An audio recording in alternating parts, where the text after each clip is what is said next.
Adolf Hitler's father was Alois Schicklgruber, the bastard child of Maria Schicklgruber, who changed his name to Hitler to hide the fact that he was an illegitimate child. Many historians have claimed that Maria was impregnated by Baron Rothschild when she worked for him. The Rothschilds have been known to breed thousands of illegitimate children under different names to serve the family's agenda. And their name isn't really Rothschild. In the late 18th century, Mayor Amschel Bauer was the private banker for the black nobility through the House of Hesse and changed the family name just before expanding the family business. Rothschild means red shield, which was their company logo, a six-pointed star, which has become known as the Star of David. This was not a Jewish symbol. It was introduced by the Rothschilds, who later funded the Zionists. And in 1948, Rothschild influence compelled the State of Israel to adopt the hexagram as their national symbol.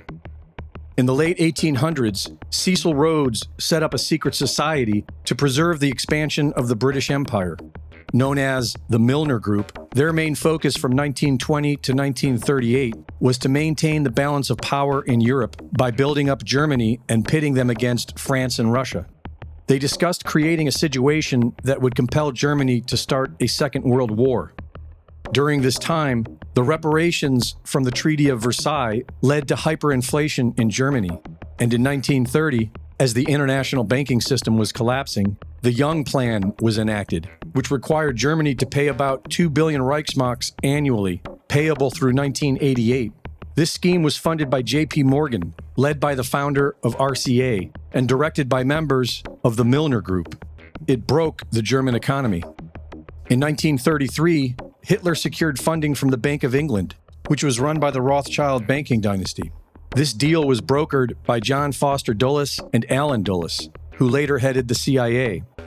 With initial funding from the Rothschild Bank of England, Germany invaded Poland and received additional funding from the Bush family's Brown Brothers Harriman. The Germans were fueled by Standard Oil and supported by Ford, General Electric, DuPont, and IBM, all of which profited greatly from the war.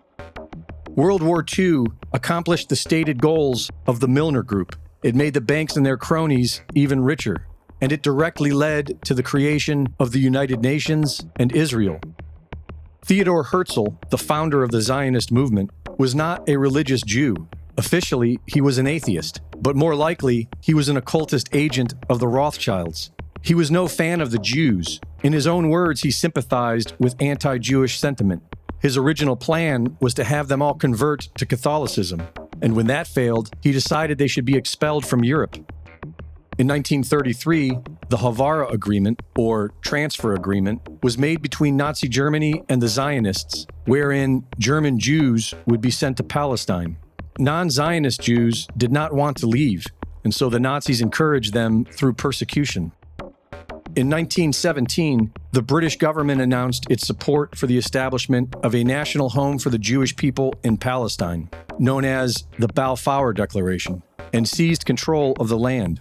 After the Second World War, with Holocaust propaganda used as the catalyst, this land was gifted to the Zionists from the British, and the State of Israel was officially created. Between 1947 and 1949, the Zionists murdered the locals, destroyed hundreds of villages, and expelled more than 700,000 Palestinians. A savage invasion celebrated every May 15th, known as Nakba Day. Before Zionism created the State of Israel, Jews did not have a common language or nationality, and they were not considered to be a race. The historical record tells us that the Khazars were known for starting wars through deception, and about 700 years ago, they all converted to Judaism. These are the Ashkenazi Jews, who later became Zionists and persecuted the Sephardic Jews of Palestine. They do not follow the teachings of the Torah. They follow the Talmud, ancient teachings that can be described as anti-Christian or satanic. The motto of Israeli Mossad, by way of deception, thou shalt do war, really sums up the nature of Zionism, which includes evangelical Christians and certain sects of Islam. With 80% of the world being religious, religion is the easiest way to ignite a war, which is what the central banks always want. Reporting for InfoWars, this is Greg Reese.